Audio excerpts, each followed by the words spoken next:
Ryan Reynolds here from Mint Mobile. I don't know if you knew this, but anyone can get the same premium wireless for $15 a month plan that I've been enjoying. It's not just for celebrities. So do like I did and have one of your assistants switch you to Mint Mobile today. I'm told it's super easy to do at mintmobile.com/switch. Upfront payment of $45 for 3-month plan, equivalent to $15 per month required. Intro rate first 3 months only, then full price plan options available. Taxes and fees extra. See full terms at mintmobile.com. Bombas makes the most comfortable socks, underwear, and T-shirts. Warning, Bombas are so absurdly comfortable you may throw out all your other clothes. Sorry, do we legally have to say that? No, this is just how I talk, and I really love my Bombas. They do feel that good. And they do good, too. One item purchased equals one item donated. To feel good and do good, go to bombas.com/ACAST and use code ACAST for 20% off your first purchase. That's BOMBAS.com/ACAST and use code ACAST at checkout. It took a lifetime to find the person you want to marry. Finding the perfect engagement ring is a lot easier. At BlueNile.com, you can find or design the ring you've always dreamed of with help from Blue Nile's jewelry experts who are on hand 24/7 to answer questions, and the ease and convenience of shopping online. For a limited time, get $50 off your purchase of $500 or more with code LISTEN at BlueNile.com. That's $50 off with code LISTEN at BlueNile.com. Picture this. You're in the garage, hands covered in grease, just finished up tuning your engine with a part you found on eBay. And you realize, you know what? I could also use new brakes. So where do you go next? Back to eBay. And you've got eBay Guaranteed Fit. You order a part, and if it doesn't fit, send it back. Simple as that. So when you dive into your next car project, start with eBay. All the parts you need at prices you'll love. Guaranteed to fit every time. eBay. Things people love. Oh, hello, and welcome back to a brand new week, everyone. This is the Daily Tech News for Monday, March 17th, 2025. Happy St. Patrick's Day for those who celebrate. We tell you what you need to know, follow up on the context of those stories, and help each other understand. We've heard a lot about government information in the U.S. being taken offline by the executive branch. Today, Jen Briney tells us what's happening to U.S. congressional resources. I'm Tom Merritt. And I'm Robb Dunewood. Let's start with what you need to know with the big story. Bamboo Labs, B-A-M-B-U, not B-A-M-B-O-O, uses the Maker World brand to sell components for 3D printing for toys and some smart gadgets and things like that. But it's taking some inspiration from Lego, like Lego Mindstorm a little bit, to combine what it does well into something it's calling CyberBrick. The CyberBrick system combines its printable models with wireless controllers and chip modules, and you can print everything else. It's a supercharged toy ecosystem with endless possibilities. All you need is hardware and a 3D printer to create. A solder-free programmable core built for versatile reuse, paired with functional shields, motors, servos, joysticks, and more.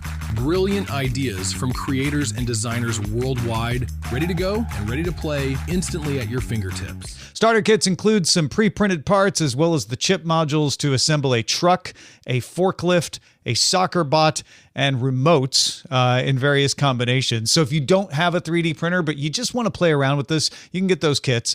There are lots of other options, including some that don't include the pre-printed parts in case you want to print those yourself. And in fact, the ones that are pre-printed are a little more expensive. They're around $100, whereas the ones with just the modules and the 3D designs will save you money. They're around $30. The pre-printed toys are just to get you started, and they will not be available after the Kickstarter closes.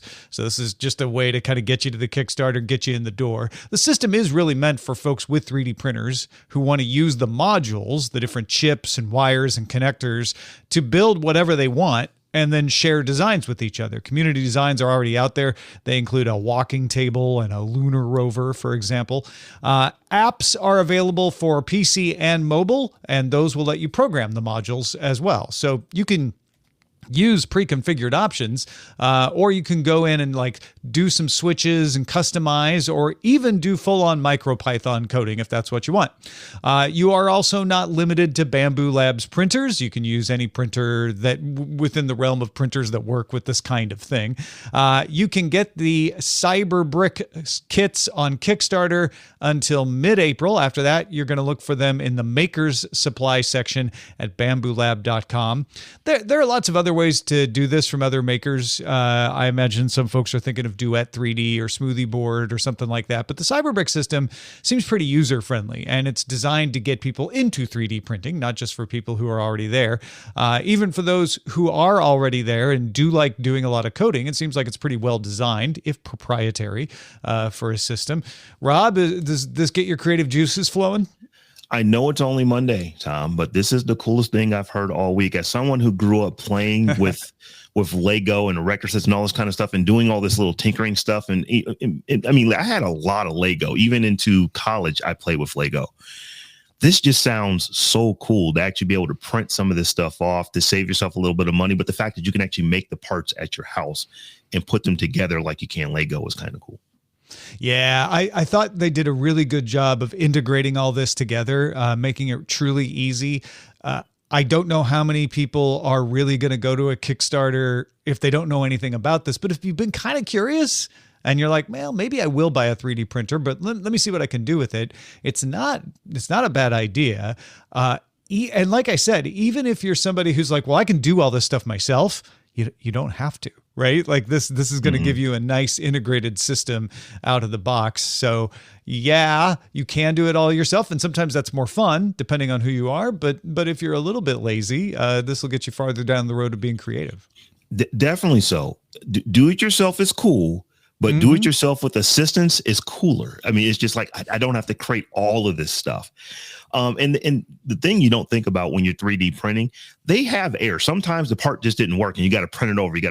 So there's that. This eliminates a bit of that while still giving you that ultimate tinker to where, I could build this on my printer. So like I said, this is one of the coolest things I've seen. I know it's just Monday, but this is pretty cool tech.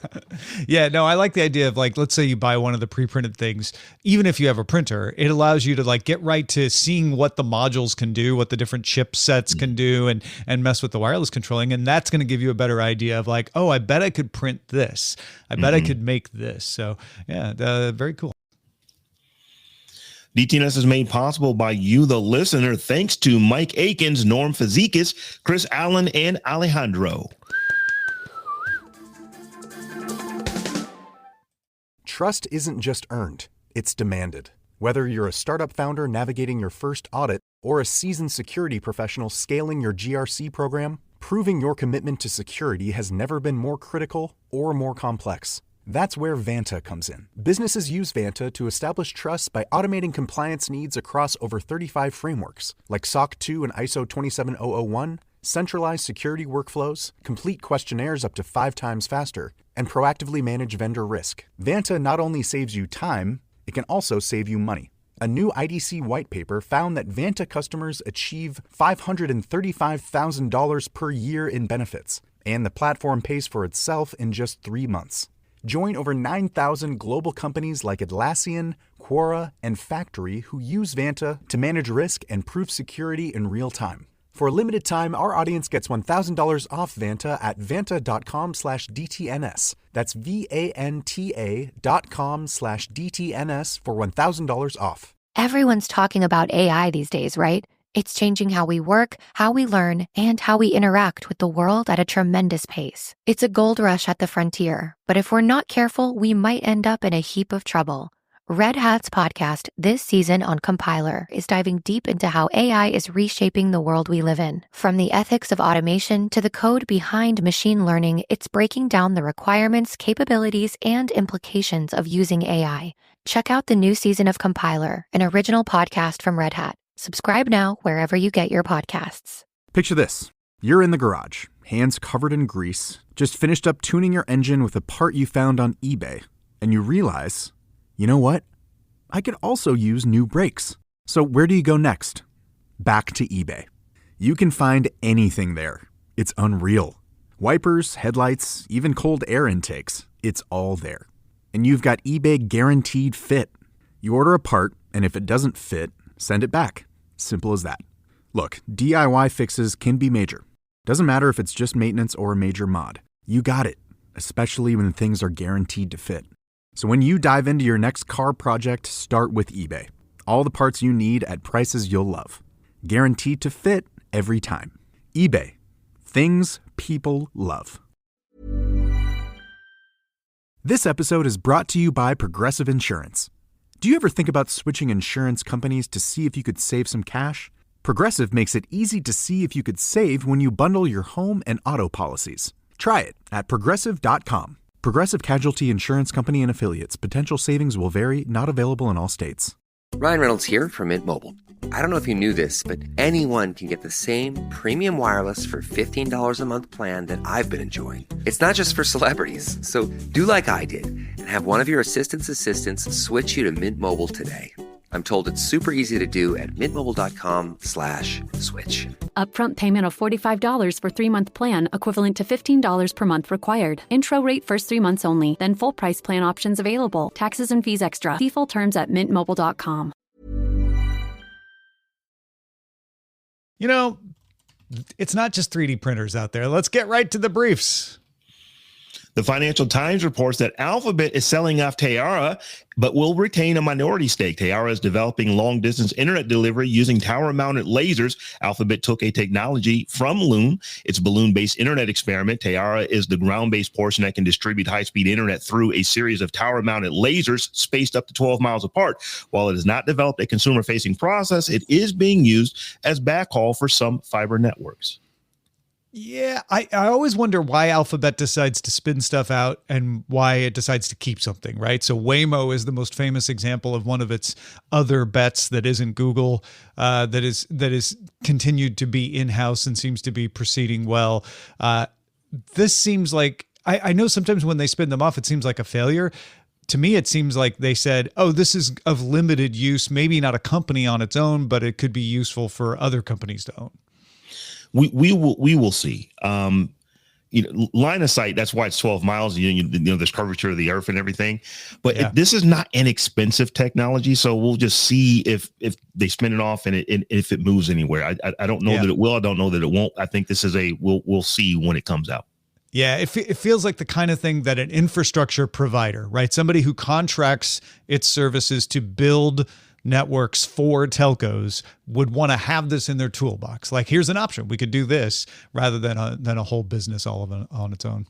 Gemini 2.0 Flash's image editing capabilities are really good. So good that it apparently can remove watermarks from existing photos really well. Watermarks are meant to identify the owner of the photo. Probably the most famous is Getty Images. If you see a photo and it has the Getty Images watermark to let you know, like, hey, you didn't pay Getty for this, you can't use it.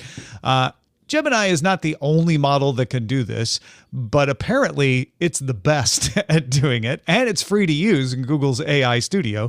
One example someone posted showed you them removing a Getty Images watermark and replacing it with its own. Gemini 2.0 Flash is experimental. It's not for production use, but most models, even when they're not, try to detect activity like removing watermarks and prohibiting them. Removing a watermark is often considered illegal. So even though this tool can do it, it doesn't mean you should. It can do it, which means people will. Oh, definitely they will. I'm just saying, if you're taking our advice, don't do it. But yeah, people are doing it. People are doing it and posting the results online. Roblox is open sourcing a foundational 3D generative model called Cube 3D. From a text prompt, it can create 3D models suitable for use in Roblox, though not limited to that. Eventually, it will be able to take images as prompts as well. The model was trained and licensed on public data as well as data from within Roblox. Yeah, I mean, if no one plays Roblox, you have to realize that making 3D things to use in the game and to sell to other people in the game is a huge part of Roblox success. So making it faster and easier for people to make those 3D models is going to be a big advantage and accelerate that, one would think, right? Absolutely. Representatives of around 100 organizations sent an open letter to both European Commission President Ursula von der Leyen and the EU's digital chief Henna Virkkunen, asking the European Commission to foster homegrown tech across things like apps, generative models, chips, computing, storage, and connectivity. The letter described the need for a sovereign digital infrastructure, including the development of a Euro stack. This draws from a paper written in January by competition economist Christina Cafara. Airbus, Nextcloud, and Proton were among the organizations represented. Meanwhile, Turkey is planning to introduce legislation of its own that imitates the EU and would prevent tech companies from favoring their own services, allow third-party app installations. It's a familiar refrain if you've been following EU regulations. It would also restrict what companies can do with user data. Rob, it kind of seems like we are seeing a trend towards everybody wanting to keep things within their borders. It's definitely a trend. I would say that the writing was kind of on the wall, but the EU is like, hey, we need to protect ourselves to make sure that in case places where we were getting a lot of parts from, places where we're getting a lot of tech from, if we're not as friendly with them in the future, we need to make sure that we're still okay. Yeah. So I don't think that anyone would be surprised that this is the way that the world is kind of going now. It's unfortunate, though, and I don't mean this but to point a finger at the U.S. or the EU or China or anybody else, but when you have easier cooperation across borders, you have more innovation because you have freer flowing of ideas, and you're able to say like, oh, that company's the best at that. Let's use them, instead of saying, well, they're the best at that, but they're in a country we don't get along with, so we have to come up with our own way of doing it. That just slows things down, and it's unfortunate that we're hitting that patch that's going to slow innovation. On the other hand, I think a lot of people are like, innovation's been moving too fast anyway, so maybe some people are happy about that. I don't know. There might be. There probably are some folks that are happy, but you're right. It is kind of a, hey, it's a different world that we're living in. I understand it, but if you are a sovereign country, you have to protect yourself. So this is the world that we are now living in. Yep, for sure. Google has started telling people on the legacy free G Suite accounts that they will soon lose individual free 15 gigabytes of storage. Instead, they'll have access to a pooled storage model within whatever organization they set up. The amount of storage across the entire account won't be reduced, and individual accounts can have limits. So it's really putting the allocation management on the account owner. And if you're the only user, it won't really affect you that much. I think Google is fairly maligned for ending things and not always being attuned to the user, but they have been keeping these free G Suite accounts, which there is no such thing as G Suite anymore. It's Google Workplace. They have been keeping these around for a long time, and I think they would have been well within their rights to say, we promised you these free accounts, but we can't keep them up anymore. They made the mistake of saying you can have this forever when they launched them, but let's give them a little bit of credit for sticking with that. I don't know whether this is a bad change or not. I know some people set up G Suite accounts just for themselves, so it's really not going to make a difference to them, like you said. But there are some free G Suite accounts across smaller organizations out there. And this just means more administration. So it's a little bit of a headache of management more than anything else. So I, believe it or not, I used to, whenever I would set up a domain name, would set up a G Suite domain to go along with it. It was free, and you could do very cool things with it. And I probably had over a dozen at one point. Now I'm down to 2, and I make sure that I'm logging in. These are accounts that I actually use, but I'm the only one that's on either of those accounts. So I think for me, it's not going to really matter as much as well. I don't even know that I need to do anything, because if you don't do anything, you still have the 15 gigs that you had before, and it'll just, like I said, I'm only using them for email. So I think most people are probably like in the boat that I'm in. They're really not going to have to pay much attention to this, other than know that things are now managed a bit differently. Yeah. At the Game Developers Conference, Qualcomm announced new chips for handheld gaming systems, like Steam Deck, stuff like that. The Snapdragon G3 Gen 3 is for top-end handhelds, like your fully spec'd out ones, like the Steam Deck. The G2 Gen 2 is for standard handhelds, and the G1 Gen 2 is for game streaming devices. So you're not doing a lot locally on those. Qualcomm announced 3 devices coming to that top-end chip, the G3 Gen 3. 2 from Iono will come in March and another one in May. And the one that's getting a lot of attention is the 1X Player 1X Sugar 1 that's a coming I know. It's the One X Sugar one is the name of the device. It's coming in May, and it's the first Android-based gaming device with dual screens. So you can play it like a normal handheld with that wide main screen and the controllers on the sides, or you can slide out a second screen, flip the controls down, and then you've got something that looks more like a huge Nintendo DS. Sounds kind of cool. And it sounds like something you might actually be able to get as compared to GPUs that go in computers, which are the hardest things on earth to find these days. Yeah, right. No kidding. You'll be able to get something with this chip in it in May, or March in one case. China's BYD has announced a new battery for its electric vehicles that it says can charge up to 470 kilometers of range. That's 292 miles in 5 minutes. The battery will require new charging infrastructure, which BYD says it will set up. The first models, the new battery will be in the HL and the Tang L sport utility vehicles. They sell for around $35,000 to $40,000. Yeah, this won't be something that will be outside of China because that's where they're going to start building the infrastructure. But if other people can replicate this, or if BYD licenses it out, and if it turns out to be as good as they say it is, 5-minute charging, man. Granted, you're going to have a car with a special battery in it, but that's equivalent to pulling up and filling yourself up with gas. I was going to say the same thing. That is regular, just pulling up and filling up your F-150. It takes you 5 minutes to do that too. If other companies aren't working on this, they need to be, because this is where you need to be. When you can say that you just go to the filling station, the charging station, whatever station you want to call it, and you're just there the same amount of time that you would use, that you would use to fill up a combustion engine. Now you're talking. Yeah. Grandpa, you used to have to use AI to plan out a route for when you would stop and charge your EV. Oh, yeah, back in the day. Yeah, this is a good advance. I hope it proves to be as good as they say it is. Amazon sent an email to customers who had chosen to process voice commands on device. That is an option you had to say, like, don't ever send my recordings to the cloud, just process them on device. They can't do that anymore. That option will be disabled starting March 28th. The option prevented your voice from being sent to Amazon servers at all. And Amazon, especially several years ago, was found to not always be safeguarding that data as well as people thought they should. So now you won't be able to say, don't send those recordings on. It reduced the functionality a little bit, but not a lot. So there were a number of people that did this, but Amazon's promising to bring in its brand new voice assistant technology this summer, and that needs the cloud. It needs those bigger GPUs, which is why they're probably doing this. Amazon says, however, it will no longer store recordings. So even though you're sending them to the cloud, it says it will delete them after processing. But this is enough that a lot of people are going to stop using their Echoes, don't you think?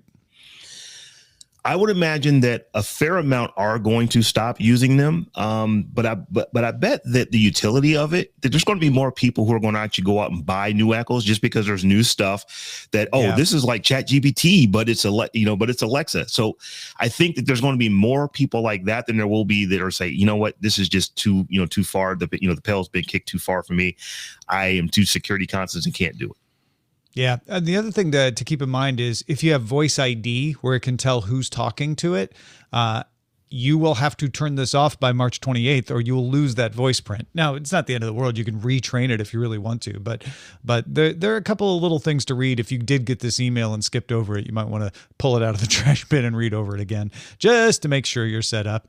Unless you're just like, you know what, I'm going to delete this thing and get out of there. I don't imagine the majority of people using Echoes have this option on, but I know there's a number of them. Snap announced Monday that it's launching the ability to create lenses for its spectacles glasses that use GPS, GNSS, compass heading, and hand tracking. Spectacles are available to members in its $99 a month developers program. I keep an eye on spectacles. It's a long game they're playing, but they're really, really adding a lot of interesting things. And this ability to create lenses can create some augmented reality stuff that would be pretty impressive if this were a widespread product. And we know Meta is kind of leading the way in getting people to use these kinds of glasses, but Snap could sort of quote unquote come out of nowhere at any point with a consumer version of this because of all the development they've been doing around it. They've been doing a ton of development, and still, even though you don't think of Snap when you think of the other social media platforms, it's ginormous. There are a lot of people who still use Snap. So if they do something, they're going to have a base of folks who would try it out and say, oh, this actually kind of works. Yeah, definitely. Those are the essentials for today. Let's dive a little deeper into an ongoing story. We got a good follow-up today. We've covered the effect of changes in the U.S. policy on science with Dr. Nikki, but what about government information for all of us? Tom checked with the only person in the world who actually reads U.S. bills and laws to find out how she has been affected. Jen Briney, host of Congressional Dish, thank you for talking to me today. Thanks for having me. It's good to have you back. So everyone assumes that the entire government web online universe is in flux. But so I was surprised when I asked you how it's affecting you, that it seems like all the information you rely on is still there. Is that right? Yeah, I am thrilled to be the bearer of good news for a change. Everything is there. Congress has been completely unaffected. And I think there's an explanation for that, because the information I use is through the congressional record. So the government printing office and then the clerk of the House and the Senate, like it's the Congress people that are in charge of that. So it's the same people that were in charge before the Trump administration are in charge of it now. But I have found, if anything, like a few years ago, my documents would come out late and it would mess with my schedule a little bit. They have been on time. They have been complete. Everything in Congress has been great. That is a sentence I imagine a lot of people wouldn't have expected to hear. And I guess, yeah, the explanation is that a lot of the cuts and changes and efficiency pursuing is happening in the executive branch. Yes. But we're talking about the legislative branch for what you cover. Exactly. And they're completely disconnected. So the Trump administration is actively breaking things, but they have no authority over what goes on in the legislative branch. So where the Trump administration, it seems like they're everywhere because the executive branch has so many departments and agencies in it. But yeah, Congress is really in the control of Mike Johnson, and it's not Mitch McConnell anymore over in the Senate. I can't remember who's the majority leader John anymore. Thune, right? Thank Isn't it you. Senator Yes, Thune? it's Yeah. Thune now. Yeah. I'm a fan of his take on net neutrality. That's the only reason I remember his name. Yeah. I just like completely blanked there. But they're the ones that are in charge of what's happening over in Congress. And Thune, for his side, he's been in Congress forever. Mike Johnson is relatively new, but he also ran it for the last 2 years where everything was fine. So that transition on the presidential side really doesn't affect them. So I bet a lot of people wonder, well, what is there? And as I said, you read the congressional record. You rely on this kind of information. And I think a lot of people would be curious to know, what could they find if they went looking? So do you mind kind of sharing some of your regular sources? Sure. I'm absolutely obsessed with the congressional record because the congressional record has a couple different parts. The first few pages are what I read every day. It's called the Daily Digest. So it will tell you everything that happened in the House and the Senate, every bill that was worked on, every amendment that was passed or failed, every bill that passed or failed. It'll tell you what emergencies were extended by the president because he has to send a message to Congress every time that happens. It tells you every hearing that happens in the House and the Senate. So I love the Daily Digest. And then if I want context on whatever happened, you can go into the actual congressional record part, which has a transcript of everything that happened on the House and Senate floor. And so it's very easy to look through the PDF to find the section where they were debating that bill that I'm curious about and find out why did people vote for it or against it or what happened. So that's the congressional record that also has the links that go out to all of the different votes. And so if you're looking through the congressional record on congress.gov, it's really easy to use those hyperlinks to see, how your representatives did things. It's a beautiful archive once you know how to use it. And then also in Congress, I depend heavily on the congressional websites for all the different committees. And these are a little bit messier because those are controlled by the parties. And so when the party switches in one branch of Congress, a lot of times those will break. So right now, if you were to go to the committees in the House, you'll see a lot of them in the URL will say that it's like the Republicans version. But I'm pleased to say that all of them have been really good about maintaining their calendars and their hearings. And so most of the job that I do for Congressional Dish is I'm looking at the legislation they're working on, which I can get from congress.gov, and I'm watching the hearings, which have been reliably at least linked to on their website. The House links to YouTube's And then the Senate has a very old and janky Akamai is what they're using. I don't know anyone who uses that outside the Senate. Okay, what's interesting about that, I could shed a little light. Akamai is like a backend provider. They're what's called a CDN. So usually they provide hosting for data for other websites. I wouldn't be shocked if some of YouTube, even though Google has its own cloud stuff, is served by Akamai. So the Senate is just going direct to the source, which Interesting. in some ways I guess might be cost effective, but also it means you're not getting any of the front end development or any of that sort of thing that you would get from a consumer facing provider. That is interesting to know. Yeah, I need to download these videos so it's easy for me to do on YouTube. And it was only thanks to the audience of the Daily Tech News Show when I complained about this a couple of years ago. You guys figured out how to get me those downloads. So I'll be forever grateful. But yeah, everything has been nice and smooth and I'm getting all my information. It's been no different whatsoever. If someone, and whether they're a citizen of the U.S. or somewhere else, and they're just interested, like I heard this bill was being discussed, or I just want to know what they actually did today in Congress, do you just go to congress.gov and it's easy to find the record? What's the easiest way to find all that stuff? Yeah, if you go to congress.gov, you can browse by date. And so that's a really good way to find if you're looking for something that happened on a specific date. They have it separated between the Daily Digest, the House, and the Senate, and then the full version. So it's really easy to find that way. Also, if you want to find a specific bill, if you know the bill number, that's really powerful. You just want to make sure that you are looking in the correct Congress, because I don't think people realize there's a lot of zombie bills in Congress. So you'll look up a title, but it might have been introduced for the last 10 years. So there would be 5 different versions of it, or the same version 5 times, but you have to make sure you're looking. We're currently in the 119th Congress. Okay. So yeah, it's congress.gov it's really easy to find stuff once you try. And I know, for my own purposes, if I'm interested in a bill, let's say, the TikTok bill that went into effect last year, I can usually find a story referencing the title of it. And if I know the title but not the bill number, is that helpful at all? Sometimes. Okay. So the TikTok bill is a really good example of this, because there was a TikTok bill and then there was the version that became law. Mm-hmm. The bill actually failed. So if you were to look up that on congress.gov, it will tell you that it didn't become law, because the version that did was almost an identical copy. Mm-hmm. There was a small change, nothing significant. But the part that became law was a part of a bigger package.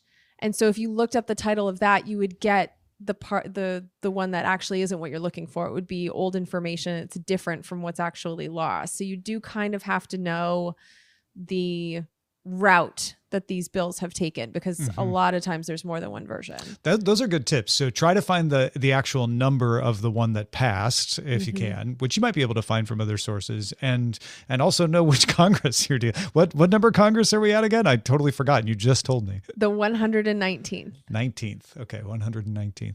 Any other tips that you could think that the general audience might be interested to know before we let you go?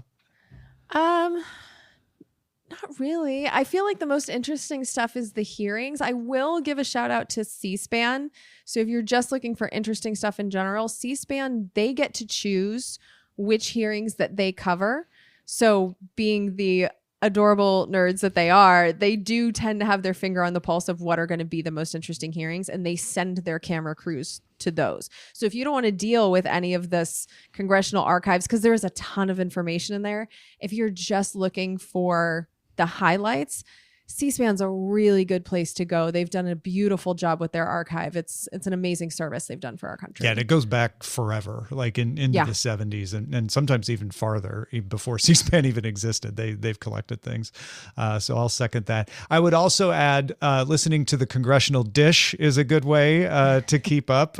Jen's doing Last Week in Congress now, which I personally love. Like that is must listen for me as soon as it comes out. So thank you for doing that. Oh, thank you. I'm actually enjoying it. I thought I would hate it because it's extra work, but I'm actually really enjoying it. So thank you for saying that. That's good. If folks want to follow you on Congressional Dish or anywhere, where should they go? Well, it's available everywhere that podcasts are found, and we do have the audio up on YouTube. And then if you want Last Week in Congress, that is on my Patreon. That is for people who pay only. So if you support my work, then you can get all of that extra information. All right, Jen Briney, thank you so much. Thanks for having me. If you want to carry on a conversation we're having on this show, one of the great places to do it is our Discord. If you'd like to be in the DTNS Discord, become a patron. You can link your Patreon account to Discord and hop right on in at patreon.com/DTNS. Picture this. You're in the garage, hands covered in grease, just finished up tuning your engine with a part you found on eBay, and you realize, you know what? I could also use new brakes. So where do you go next? Back to eBay. You can find anything there. It's unreal. Wipers, headlights, even cold air intakes. It's all there. And you've got eBay Guaranteed Fit. You order a part, and if it doesn't fit, send it back. Simple as that. Look, DIY fixes can be major. Doesn't matter if it's just maintenance or a major mod. You got it, especially when things are guaranteed to fit. So when you dive into your next car project, start with eBay. All the parts you need at prices you'll love. Guaranteed to fit every time. eBay. Things people love.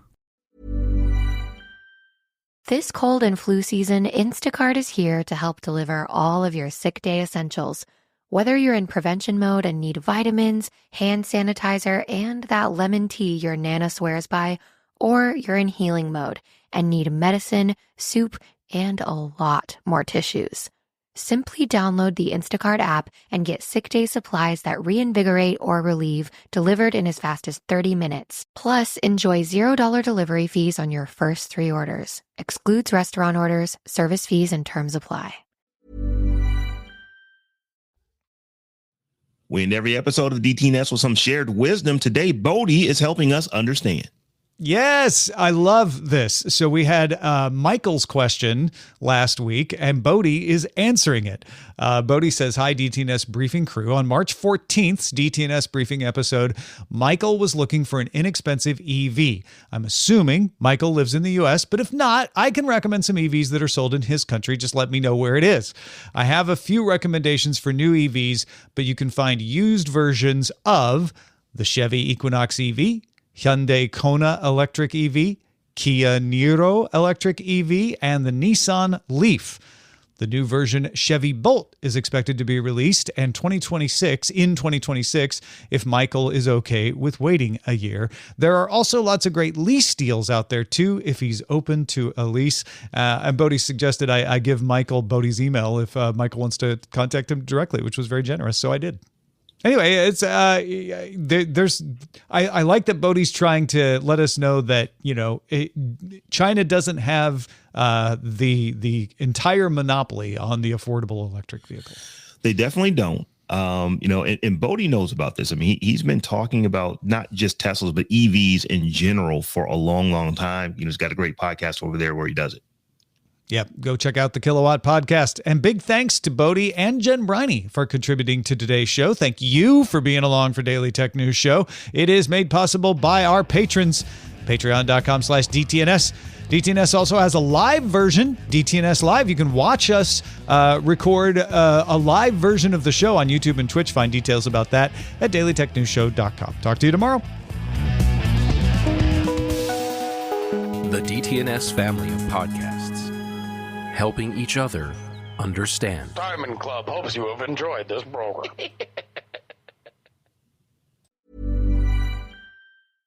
There's one thing that will forever change the way you sleep, and it's the softest 100% organic cotton bedding from Boll & Branch. You'll fall asleep faster wrapped in the most luxurious comfort. You'll never sleep hot again with airy blankets, cloud-like duvets, and breathable sheets. You'll experience pure comfort on night one and feel your bedding get softer with every wash. Discover the difference with 15% off your first order at bollandbranch.com with code BUTTERY. Exclusions apply. See site for details. What makes a great pair of glasses?